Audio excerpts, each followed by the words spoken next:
All right. Looks like we're live. I have sound. You guys hear me? Marcus. Looks like I have sound.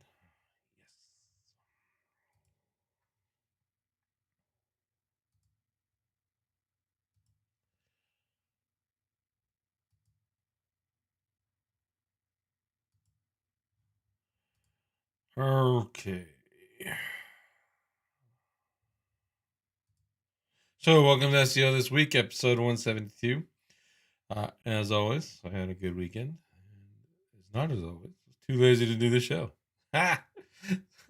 So, I have the stories and stuff. I just didn't do the page yet, so no big deal. You guys get to get all that joy and wonder and all my ideas, so we can move on with that. I'm going to go over 1, 2, 3, 4, 5, 6, 7 stories. One of them is more of a tool than it is a story, really, and then some information. Then we could probably talk, ask your questions and stuff. I wanted to do a site audit, but I didn't have it like all ready. You know what I mean? So I would have been just winging it. It was kind of half-assed, and I didn't want to do that. So let's look at some of these stories, and then we'll go from there and see. Maybe you guys have some questions and such. We can hit those up. If not, this is going to be a short one. So with that, let me share the screen. Oh, hello. Let's see.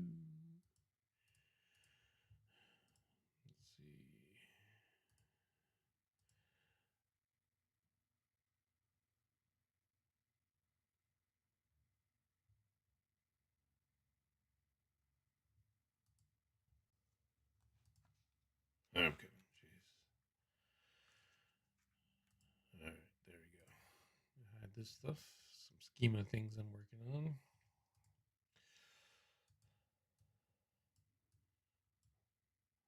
OBS and been messing with me today. I'm thinking about switching over to Ecamm.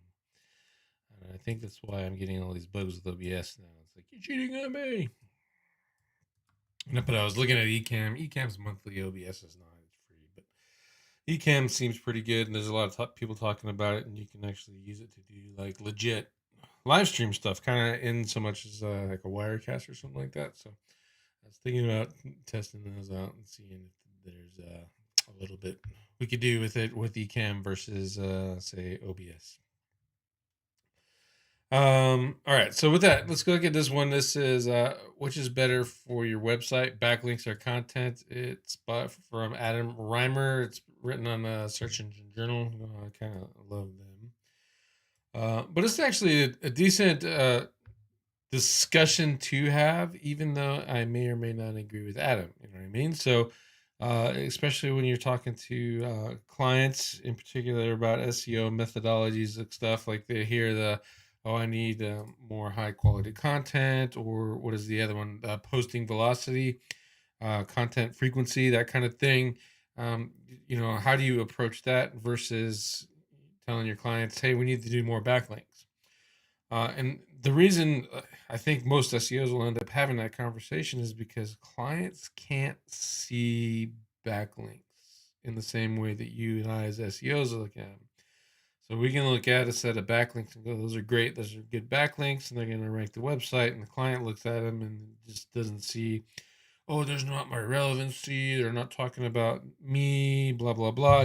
That kind of counter argument to the backlinks, because they're not trained or they don't have enough real world SEO experience to analyze and say what a good backlink is versus what it isn't. So you're going to have a lot of this conversation with clients. One of the things that happens with us as SEOs is we kind of get bogged down into what are our deliverables, and content 9 times out of 10 is an easy thing to fall back onto. I see most people, we're going to rank you for one keyword. For example, this is an example. We're going to rank you for, well, let's go more obvious, was 10 keywords. We're going to post 4 blog posts a week and some other stuff that you and I as SEOs, we look at it and go, okay, what is that going to do for you? But being from the truthful perspective of it, if they're charging a decent amount of money for that, then you can probably assume that they're going to be building some decent backlinks on the back end. not only to rank the content that they're making, but to send backlinks to the content they're making in order to filter it up to improve the overall value of the website, i.e., to improve your silo. And if you haven't done any one of those before, it's actually a really cool process that doesn't take all that much time to map out. Let me see here.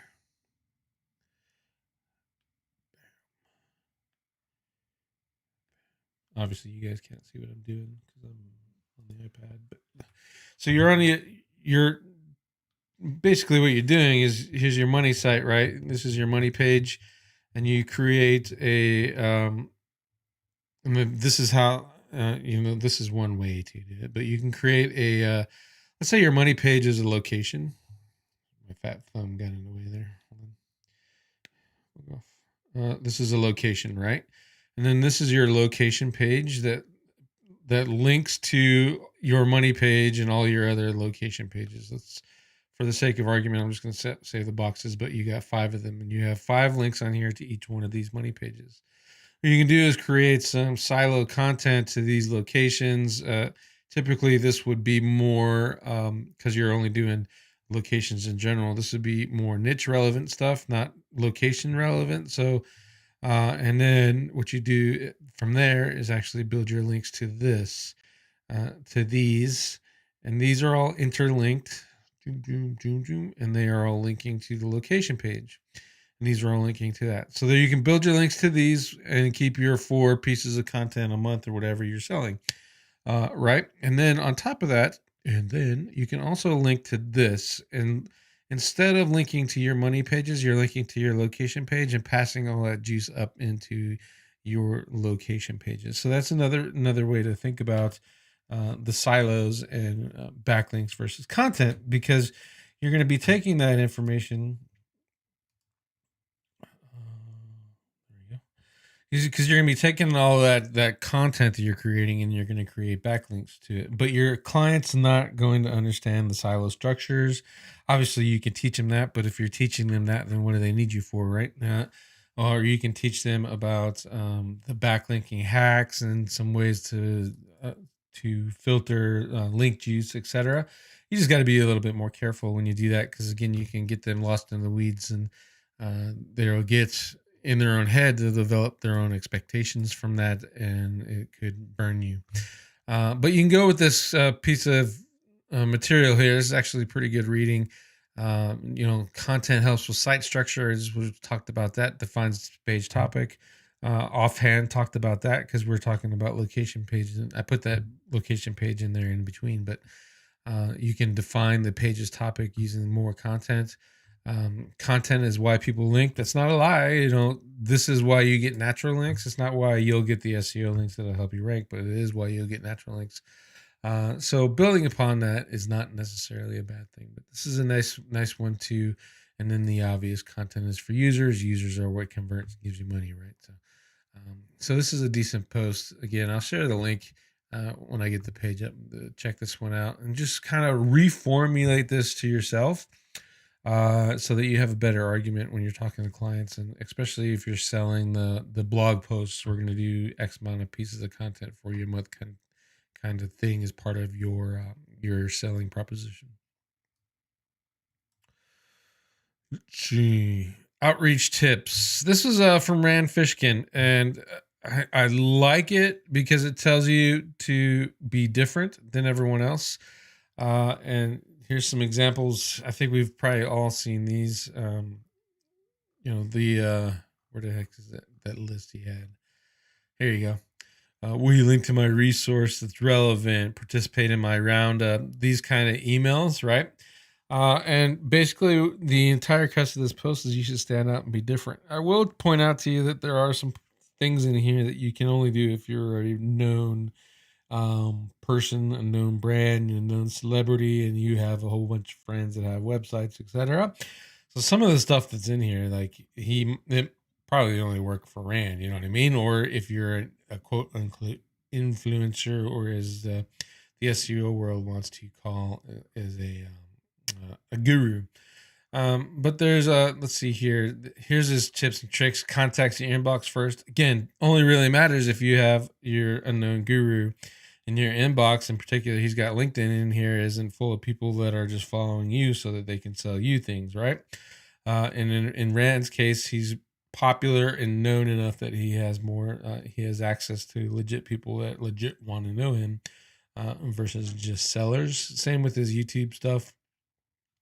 Follow, engage, and waiting for the right opening.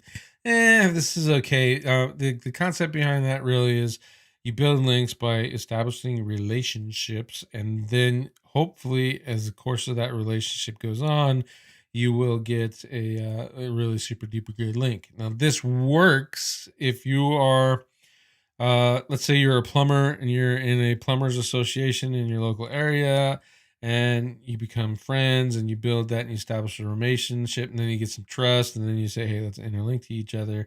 That kind of thing works.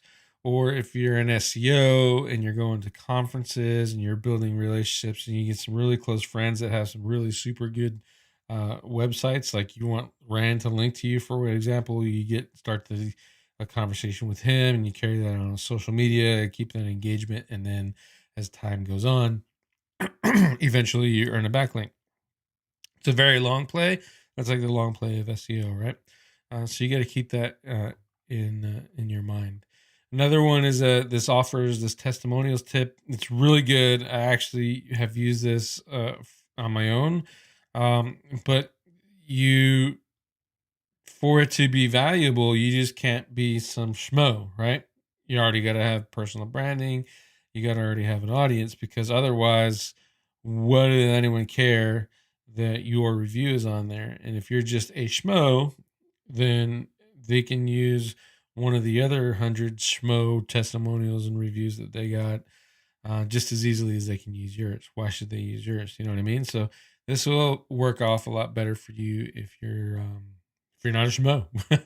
So start building your audience, even if it's a small audience. 300-400 people is more of an audience than most people have, and you can get that pretty easily with just leveraging Facebook groups or Twitter. I don't know about so much about Twitter. You gotta be jumping on the trends and stuff, but in Twitter, and then they be in like friend circles already to get any really good traction with Twitter. But Reddit works too. Just kind of build out who you are or who your agency is, so that when you do give a review, yours is picked, and ergo you can get the link that comes from it.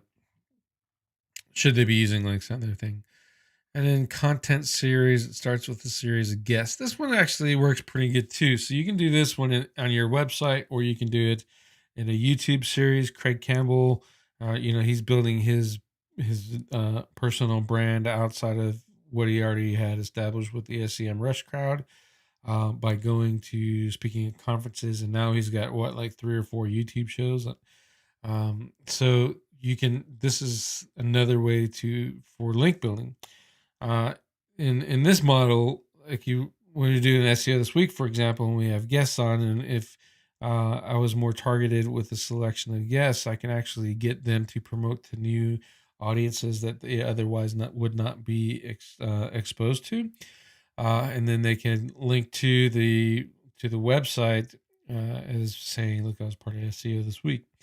This works a little bit better if SEO this week wasn't an agency hosted on my agency site, like I had the domain SEOthisweek.com, and I put up the podcast site.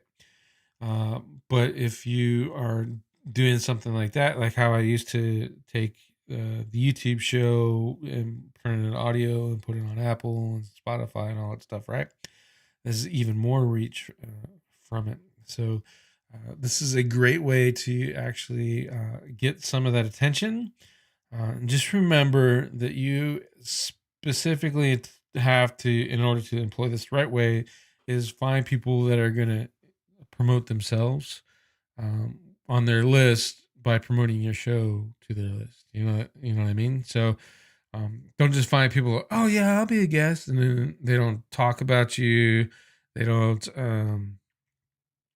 let their followers know. They don't even let their friends know that they were on your show. Because one, it's, I personally, it's rude. Like if I'm going to be on a show, then I'll at least mention I'm going to be on the show, right? They were nice enough to invite me, so why not? So it's rude not to do that. And then two, if they are not promoting you to their list, maybe they don't have a list. Maybe that audience isn't there that you think it's there, and they're kind of leveraging you to build their exposure. And really, at the end of the day, they are, right. You kind of leverage each other's information or sites, etc., to build their own personal exposure. But let's be honest about it.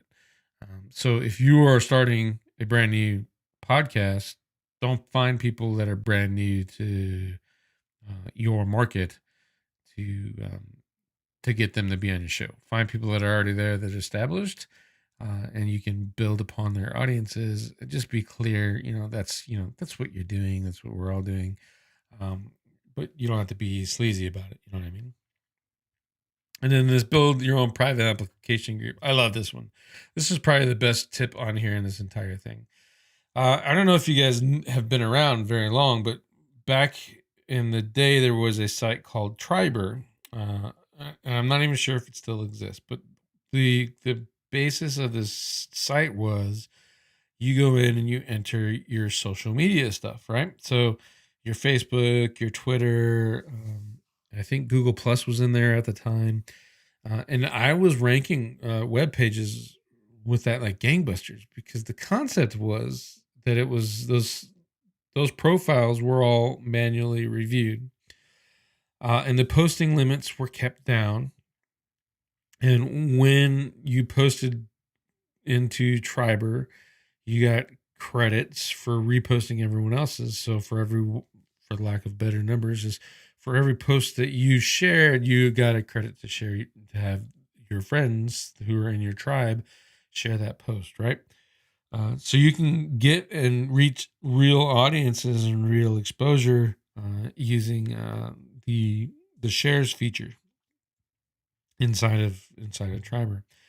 And the same works with link building, and it's reciprocal link building. Like if you don't remember last week, I showed you a reciprocal link network. It's built on the same concept, but it's, the platform's a lot cleaner and you're not going to get burned.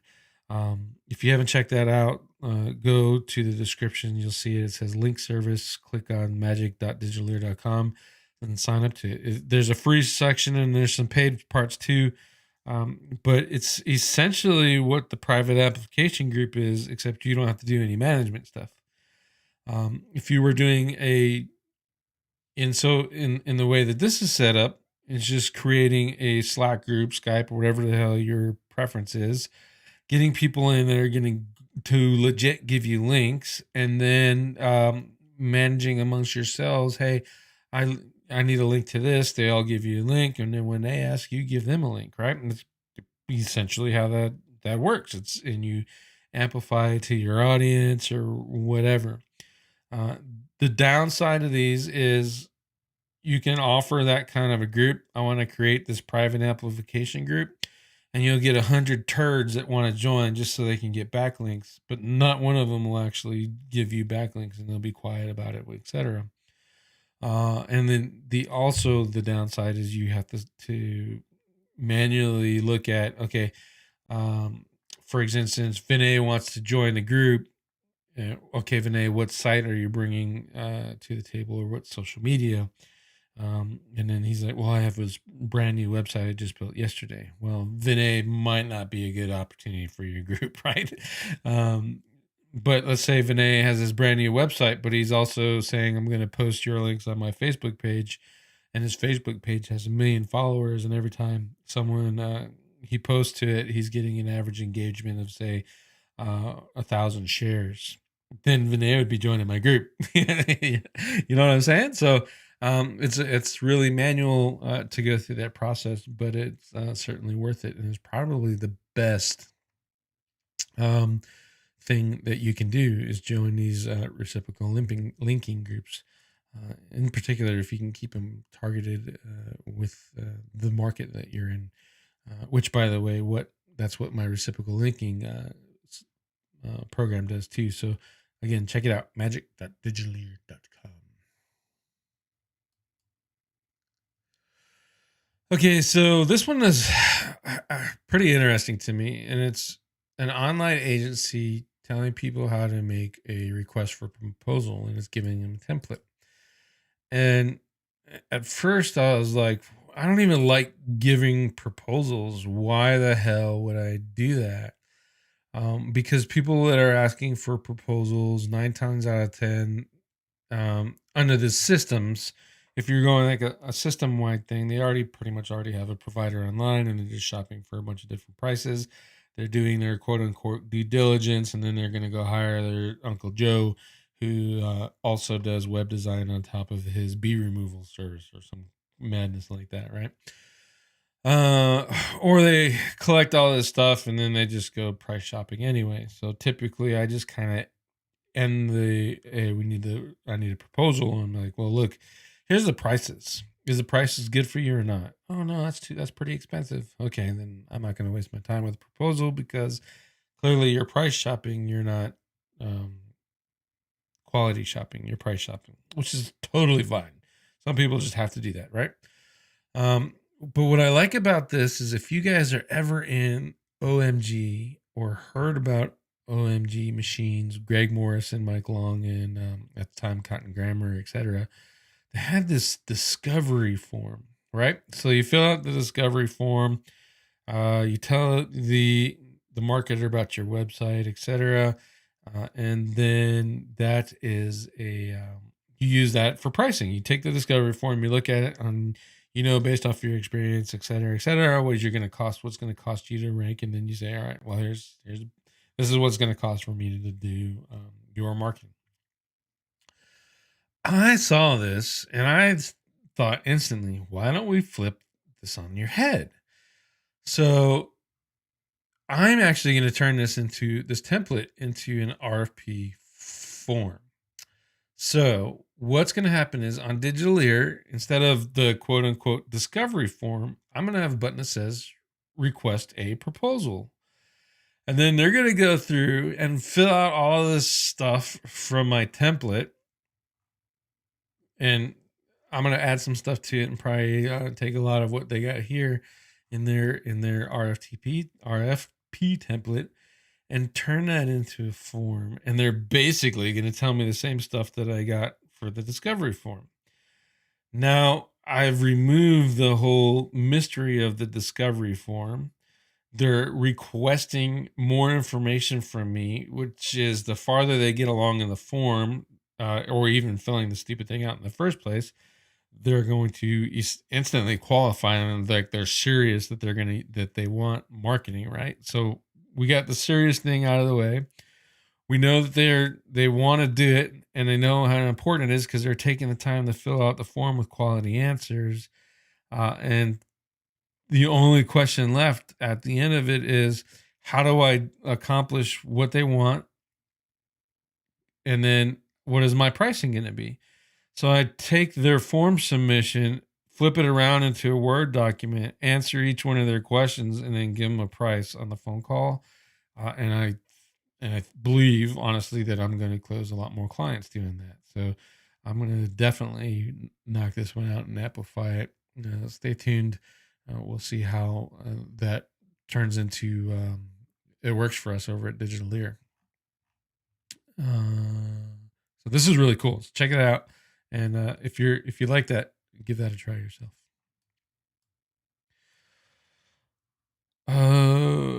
This is a link building case study with Ahrefs. They just published it.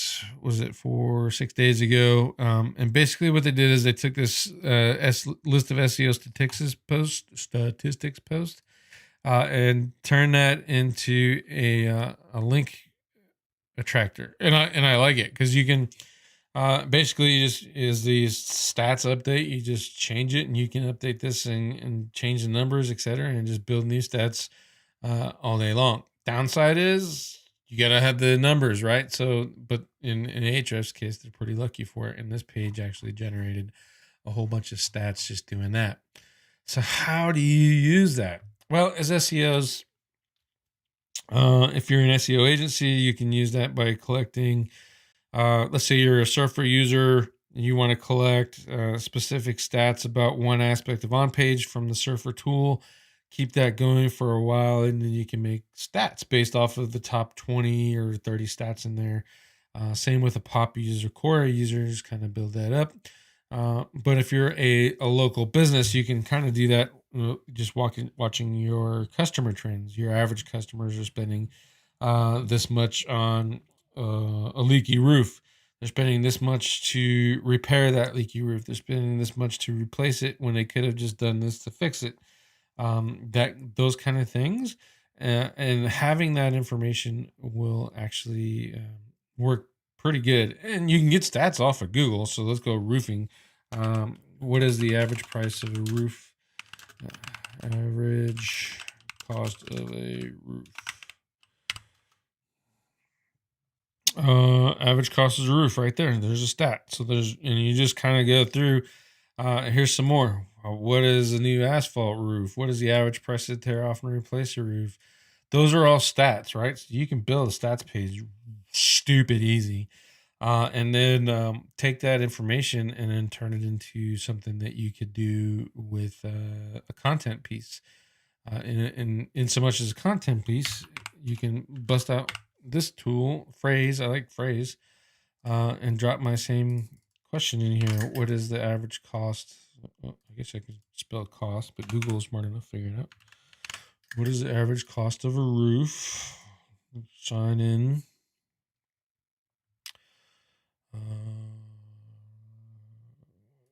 Create a new document. I got it. I've been in here forever, dude. New documents.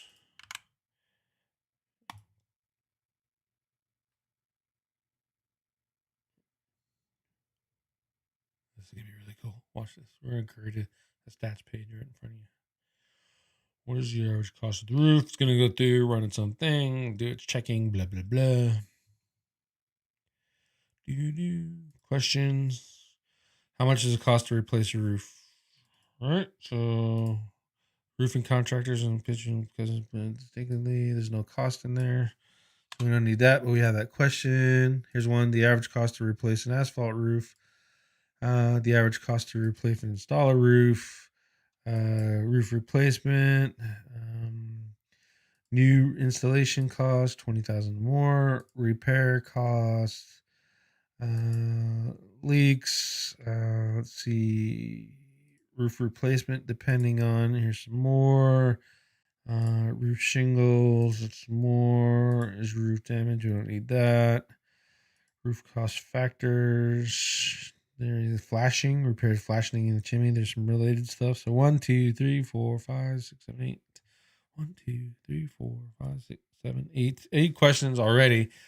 Just like that. I don't even have to do much, right? I don't even have to do any much changing or anything. I can clean up some of the grammar if I wanted to, and just pretty much copy paste the questions in there, and then there you go. I have my stats page, and you can turn that into a roofing, common roofing statistics, or whatever laymo name you want to give it, and then use your headers 2s and 3s to answer the questions and answers, and then make it an FAQ page, put FAQ schema up, and boom, Bob's your uncle. So and try to capture, or even pretty much FAQ page, and then try to capture some featured snippets if you're into that sort of thing, and certainly get some FAQ stuff, and then link it all into your money pages, your roofing fixing page, roof repair, roof installation, all that stuff, and then go ahead and turn that around to your link hub. So you just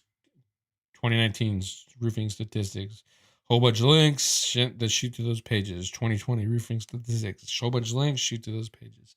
And you can see here they picked SEOs and they got 36 backlinks just by having it. I'm pretty sure Digilier is one of them. I don't know, I didn't check, but I'm pretty sure we're in here just because I highlighted that story. So there's statistics. So check it out. You see their process that they went through and did it. Obviously, mine seems a whole lot easier and a lot faster, but you can put a little bit of a system there and go to town. Here's another one: is internal linking for SEO best practices and strategies. This is from Kevin Endig. I like his stuff. So um, certainly worth the read. And you talk about, the processes and making sure that everything's going and where to put your links and how internal links help SEO and the crawlers and all that wonderful stuff.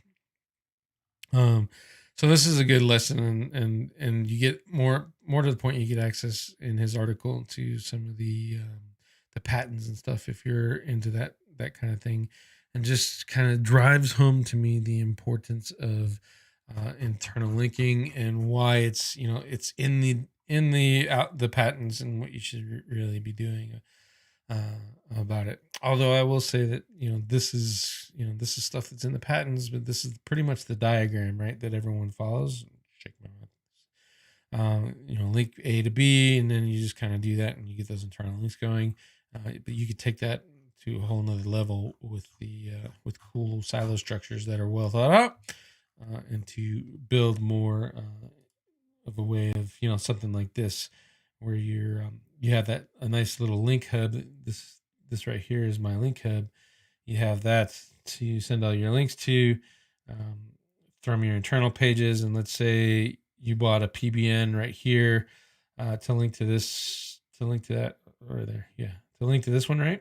And that PBN network actually got this page, and you found out, and this page like tanked like a drop, like a rock. You can actually kill this page, which kills all those backlinks, and the rest of your stuff is still intact, and your website is saved from your bad PBN link provider, for example. That's a good one. Versus you don't have to worry about doing that with your money page, right? You saved your money page. So check this out. This is a really cool post, really detailed. He went kind of super nerd on it, but I think you'll enjoy it. I don't know if he's got a bug thing. You should reach out to him and say, "Hey, Kevin, your shit's broke. Yo, fix your theme." That might get you a backlink. Try it out. Okay, Chromium blog. This is some news on the web browser front.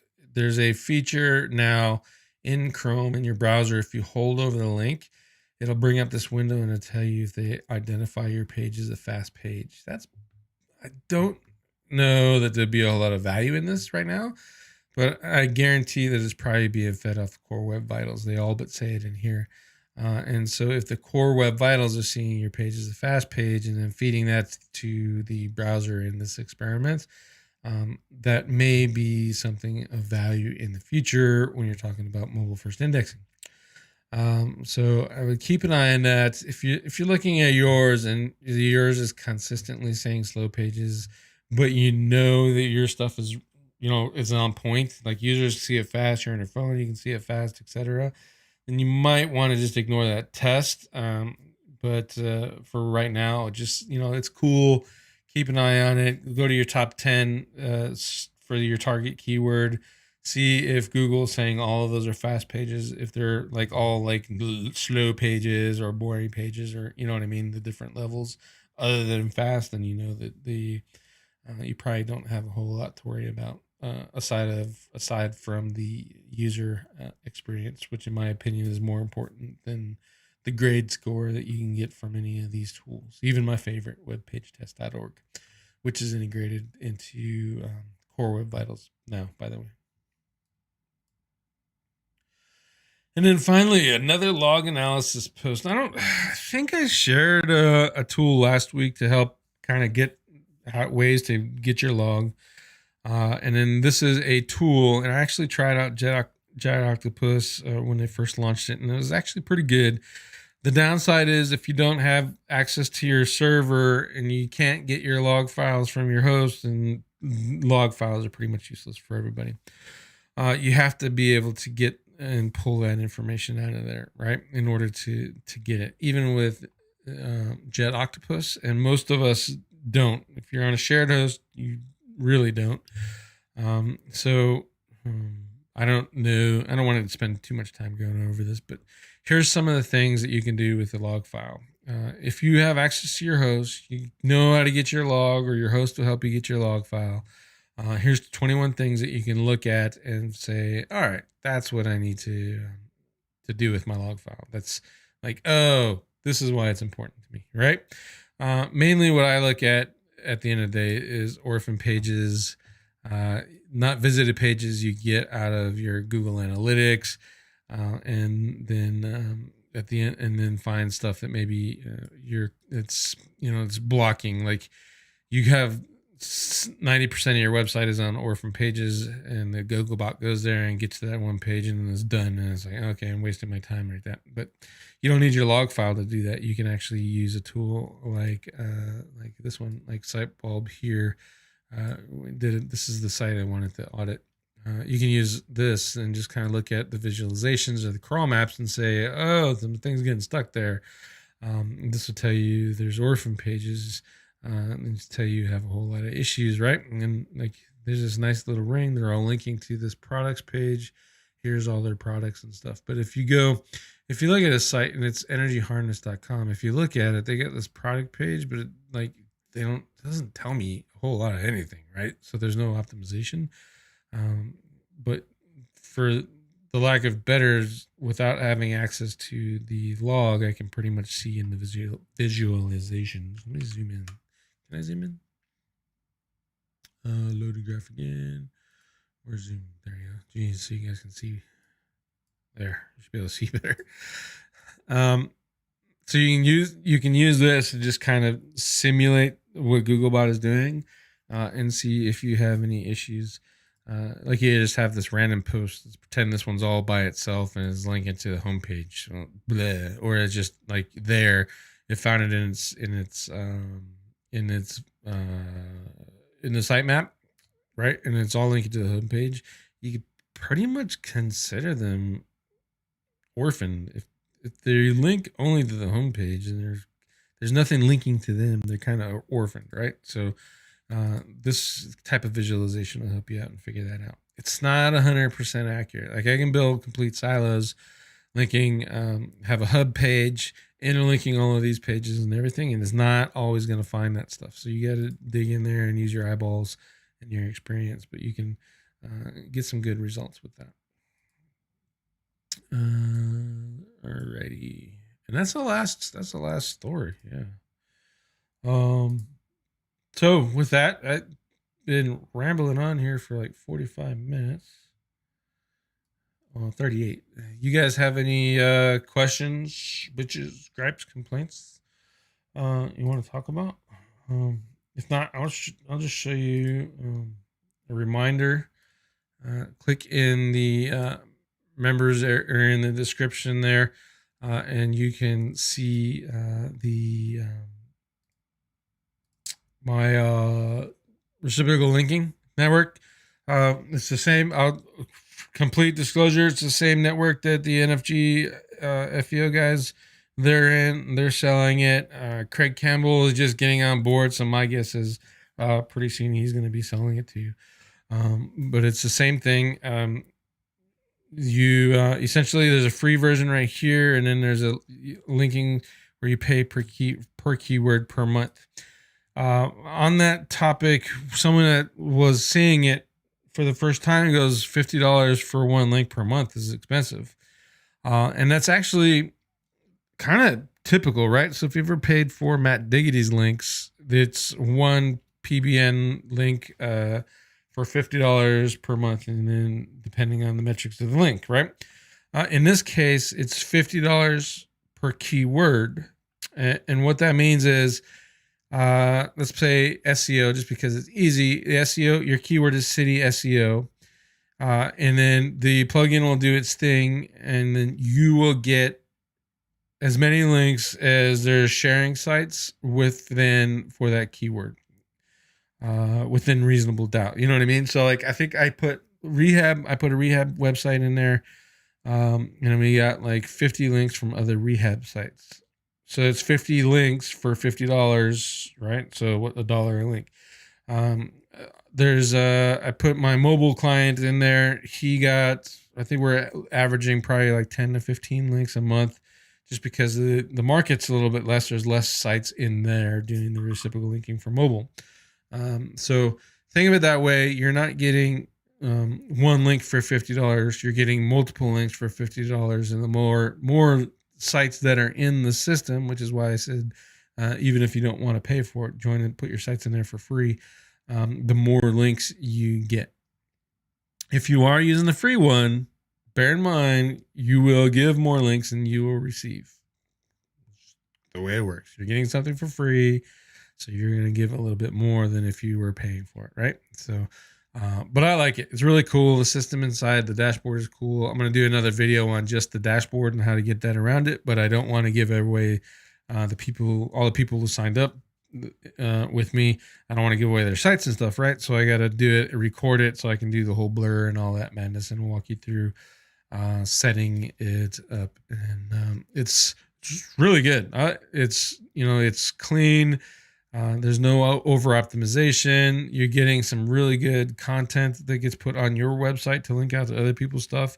Ergo, you get your content, your really good stuff gets put on their websites, and you're kind of reciprocal in that manner. And it's all manually monitored. Like, you can put a site in there for free, and if it takes them a week to approve your site, then guess what? You're just going to wait a week, because they want to protect the value of this. And the last I heard from the owners is they got like 40,000 websites in here. There are some SEO blogs that I found, and they're actually going through. They had their lead programmer and a couple other people on with me. I showed them some SEO things, and they're going to tighten that stuff up and make sure you get some more value out of it. And then when I do the recording, I'll actually show you how I leverage this. So the way the system works now, you have to leverage it a little bit cool. And I got some ideas from Mike over at NFG SEO on some ways that we can get around some of the bugs that I found, which is pretty neat. But like this says, you can do all. It's all like stupid easy. So if anything, sign up, get the free stuff, check it out, see if you get some results, look at it, follow the backlinks for a while, and you go, oh yeah, right, and then you'll realize that $50 per keyword, and there's 5 keywords right there. That's easy. That's easy money. What is the math on that? Because I'm an idiot. I'm gonna break open my calculator. 250 a month. You sell your SEO for $500 a month. You do this. Here's your linking. You do some click on page stuff, and then bang, Bob's your uncle. There you go. So that's easy. It's dope easy money. You know what I mean? So try it out. Get in here. Sign it up. All right. Questions. Finally. Let's go here. All right. Vinay, lately due to constant upsells, rollbacks, etc., how long do you usually wait for SERPs to settle from on-page and link building strategy before a second round of links or re-optimize pages? 3 weeks now. On-page, sometimes, remember, on-page it used to be you can see it almost instantly. You make a change, do the chorus, see the change, boom. Then go up as far, do some more chorus, see a change, boom.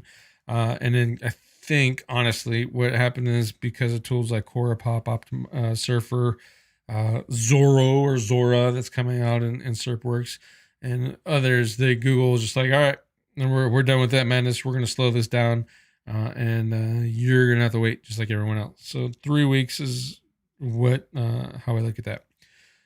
3 weeks with big sets of links, 3 weeks with mass on-page changes. So if you know you got to do a whole lot, do it all of it at once and then resubmit to Search Console. Don't just do parts of it and submit one day and then go back and change some more and submit the next day. You're wasting your time with the submit part, not the changes. Stephen Buchanan wants a therapy session. Weirdo. Joseph McDonald, are you doing anything with CTR? I was, and then CTR Rocket broke for me. Can't even open it up in the license. I reached out to Chad. Nothing doing. He's not. He said he was going to fix it during a weekend and then disappeared. So that's $3,000 down the drain. I think that's what we paid him for that.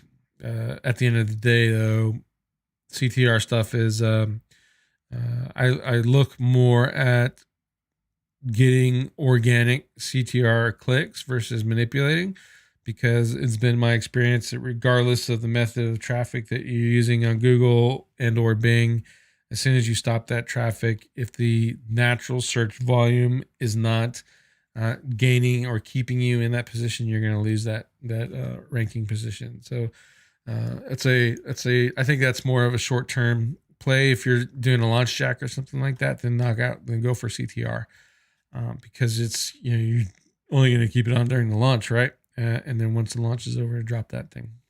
You'll be good. There's a coupon site that basically uses a concept with a twist. I'm not sure what he's talking about.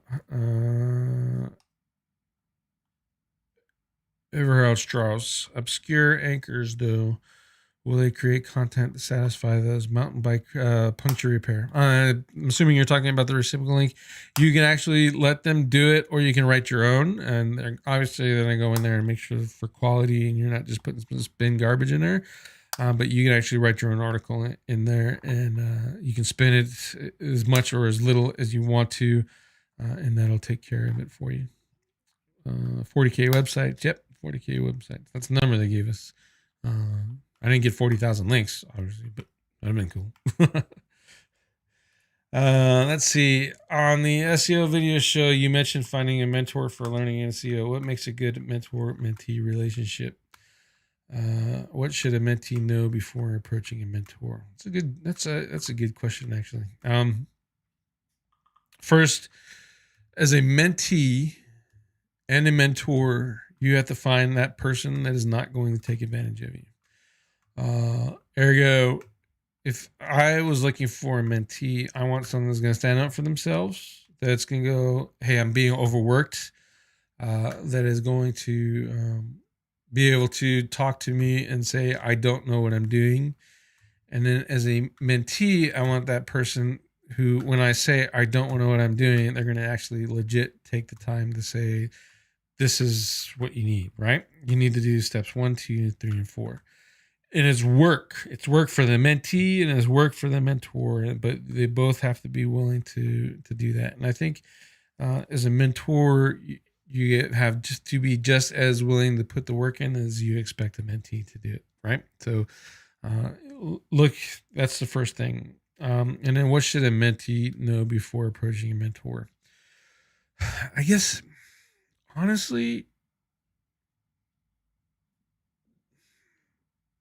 you have to pick people that know more than you, right? Ergo, for me, I would pick, if I was going to look for a mentor right now, it would probably be Leon over at was it Lion Zeal? Not Lion Zeal. What the hell's the name of that? His thing. But with Leon, he does cold calling and selling, right? So you guys all know me. I'm shit for a salesman. So I would pick him because he knows way more about sales and stuff like that. And then maybe I know some SEO stuff, or I guarantee I know some SEO stuff that he would like to know.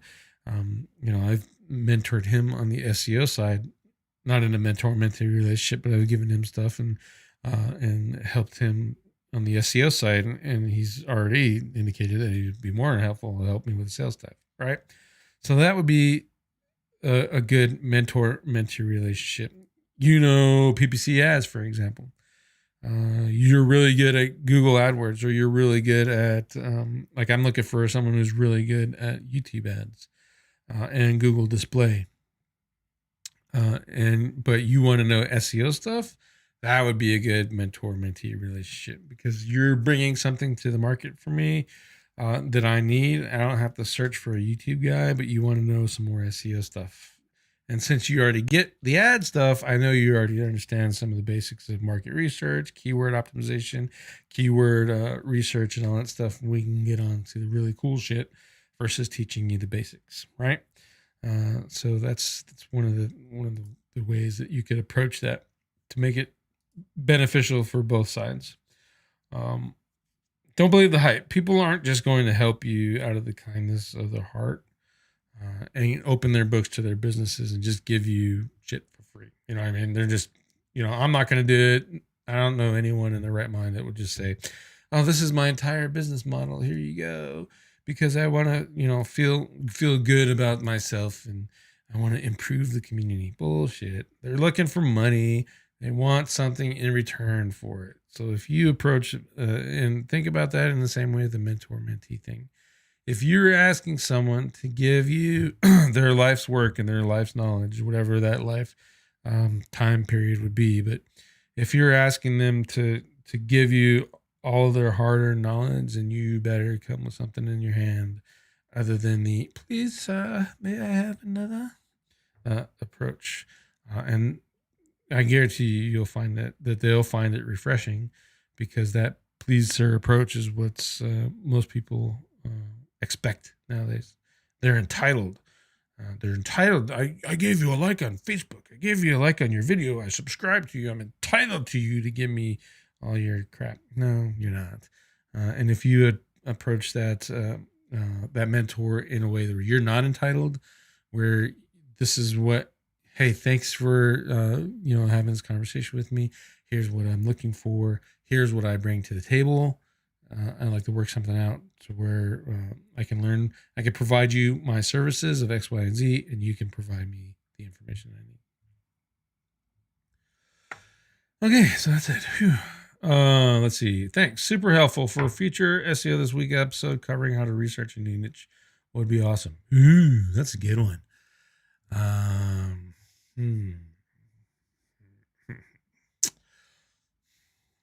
That'd be a good practice for my on-page course, because I started the on-page course. I'm redesigning. Oh, you guys can see it. I'll show it to you. I've been talking to you clowns off forever about it. Let's go. I'm back screen. Check this out. I recorded 2 videos for the on-page course already. And in that process, I took the Bellevue SEO page and I optimized it. I got a couple more videos to go through, but I'm going to go through and show you how I did all this stuff, where I found the answers to the questions and all that. The part that I'm working on now is this, and it is the schema. As you can see, it's already 309 lines, and I cheated, found someone else's schema and used that as a base, and then went through and optimized it a whole lot better, cleaned it up, and then I got to do it again because the some of the structured data on his website was wrong, and I want to fix that. And then, but to bring back to Connor's, the keyword research thing, yeah, I'll do that, because you can't really talk about SEO unless you talk about niche research and market research. So that's a good idea, Connor. I think I'll do that next week. What's up with my schema course? Schema course is already launched, man. It's already out. It's been selling for 2 weeks now. Go to whatranks.com. Course number 2, click on the view course, and then you can buy it, take the course. It's $297 right now. If you guys don't, again, I'm shit at funnels and all that other stuff, so this is my funnel, the cart page. So I got to do a sales video for this, and there's some bullet points and stuff, and tweak this out a little bit better, and then get some real affiliates. I don't have fake affiliates, but I'll get some more affiliates to hopefully sell it for me and turn this into a nice long-term ever-going thing. So if you want it now, before I jack the price up to $497, get it now at $297. I can't guarantee you how long it'll stay down there, but just, you guys know how lazy I am. So however long it takes me to get that funnel and the video going and all that madness is probably how long it'll be before that goes out. That said, I have not had, knock on wood, one refund yet. We did have a technical issue. It kicked everyone out of the course, and I fixed that. I caught it before most people did. The platform that this thing is on, it's a LearnDash with a CMS system built inside of WordPress. It's actually pretty cool. I just haven't stretched it out to its whole full potential right now. But that said, I think it's like more than enough to increase the learning experience. There's 2 pages 39 videos. I got some more updates to do. I got some more templates to do, and I just want to start dropping some more stuff in here. Probably want to do some webinars and stuff with everybody to make sure how they're all getting along. So that's the deal with that. So get in, buy the stupid thing. It's awesome.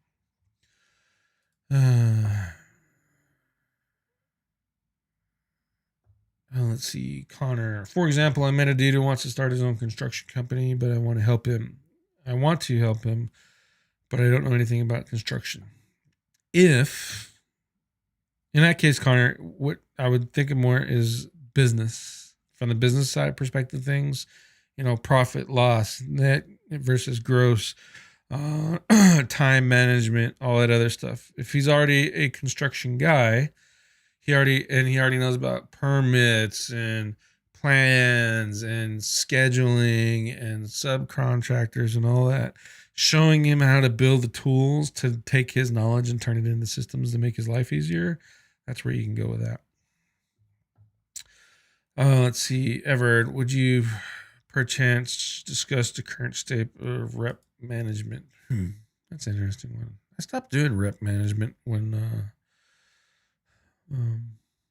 well, not really stopped. I do it because I do brand takeovers, and I don't have anyone like coming to me with.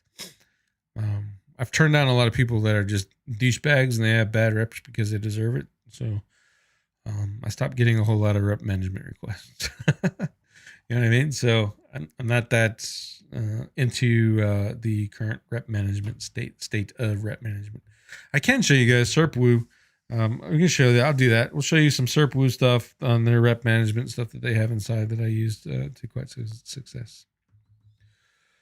SERP course is really granular. If you're in the details, it goes deep. It does, and for a reason. So if you watch the welcome video, I was thinking about making this open, but actually what it is the why you've been leaving tons of ranking on the table. And I wanted to give it for free to everyone who just come check it out. But I actually did that talk on SEO spring training. People stayed for it, paid for it. I give it away in SIA as part of their membership, so they're paying for it. So I couldn't do it. But the short version is, if you're using a plugin, and that plugin doesn't allow you to truly leverage what is schema on schema.org, you are wasting your time. And you need to get granular with your schema in order for you to see some ranking value out of it. And I show you how to do that. And you can actually, you can get really, really good at flying through this. It'll take you some time to write a schema. Like, the one that here's the example here that I showed you guys. And I've been working on it for like 3 days, but it's not 3 days of me, go through and type. It's just, I was, I don't like looking at code constantly. You know what I mean? So I'll take 3 days and I'll do it right. I don't care. And other times I know I'm in a hurry and I can hammer this out in a day. I did one with like 2,000 lines and I hammered it out in a day. It just, as long as you know how to use schema.org, you can do that. At the end of the day, that's what I'm teaching you.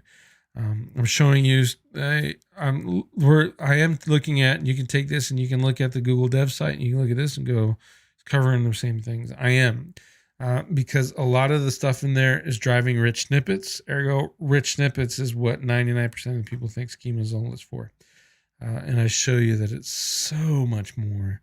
You can get so much more out of it and get a lot more bang for your buck if you just think about schema in the right way and get beyond what the white hats are doing. So Marie Hayes, that's a good example. She did a post on Twitter about schema and how plugins are just as good as manual. But what are all those white hats looking at? They're looking at the rich snippets. They want the recipe snippet. They want the FAQs thing in the search result. They want the featured snippet. They want to pop in the questions. They don't want to rank higher. They're using schema because all they think about is the value of schema is the rich snippets. Google thinks that that's all you care about. That's why their new testing tool is only showing the rich snippet stuff. There's more, way more. How and when did you get your first client ever? Ooh, good question. First client ever was fake it till you make it. I was getting my own lead stuff. I wanted to get into SEO, and it happened to be a guy who was an adult, brand new website. Really, it was just someone I was talking to on the forums, and he was into adult, and I was like, oh, I want to do that, and he took me on, and that's how we did it. And then for serious client, like legit, I'm an agency, and this is my first client, was um, local business stuff, and they reached out to me, and I signed them up. And then lately, my clients have been coming from my other stuff. You know what I mean? So like SIA, got a client from there. Um, Spring training, client from there. The OTT, all the clients that were coming from there to there. Most of that, I would say 99% of that was all SEO stuff, because we were ranking for like 180 some odd cities for city SEO. So, but the best clients always come from referral. Hey, I talked to you on, and I saw you, and I like what you want to do, and I like you to rank my website. Like, self referrals, number one, the best, and number two is, hey, my buddy said you're the best. But self referrals are the best for me. So get out there and just, I'm not saying lie to a whole bunch of people, but be helpful, expand your knowledge, do it in the right places. FYI, SEO Signals Lab is not the right place. Forums, Facebook groups for actual niches and markets, that's the right place. People ask marketing questions. If you know the answer, answer it. And then over time, as your knowledge grows, you'll find that you're answering more and more questions. They'll find that you're answering more and more questions, and they'll reach out to you. So you don't do sales pitches. Not all that much, no. And here's why. I'll give you a perfect example. As I get digitally, as more and more the pages are coming, I'm getting more and more phone calls from people. And I recently got a phone call from a guy. He's in the education space. He wanted to do homework. We do homework and we do tutoring, and that's his website. Really good right now, right? And I was talking to him, and I told him, yeah, I've been in the school space and courses space before, and these are the results I have. And he goes, oh, I'm not in the school space. I want to do homeworkers and tutors. And I was like, yeah, but that's a school and course, and that's a broad niche. So your sub niche is homework and tutors, but the broad niche is schools and courses, right? You want to sell courses. No, but I'm doing homework and teaching. And during the course of that is I'm doing homework and teaching. So he's not listening to me. So my sales pitches are more, I want to listen to you. I'm going to actively listen to you. I want to hear what you're saying, and I'm going to talk back to you and see if you actively listen to me. And if you're not actively listening to me, that means that you think I'm an employee, or you think I'm just this pogue service provider that wants your money. I don't see the value in what I am buying in the first place, but people telling me I'm buying it, so I'm going to buy it. And then I just want to hear the buzzwords that everyone else is telling me that I need to hear. And if you're not saying those, then I'm not going to actively listen to you. And those are the people I hang up on. I don't want them because they're going to do it. If they do it in your initial phone call, they're going to do it at month 1, month 2, month 3, and then they're going to quit. And who wants a client base that only lasts for 3 months? You know what I mean? Why in the blue hell would you put your family and your business at risk for 3-month clients?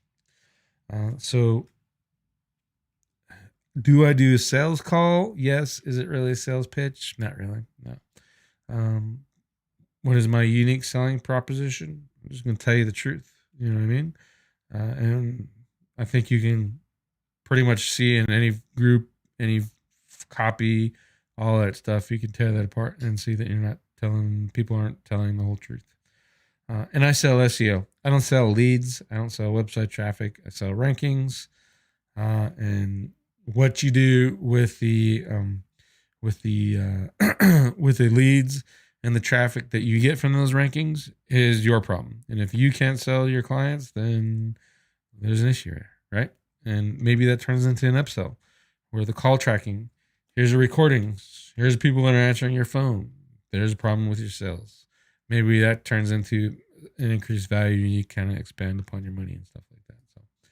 So, definitely, I'm not an orthodox, buy my stuff now, 99% off. Oh, and wait, there's more. No, it's not me.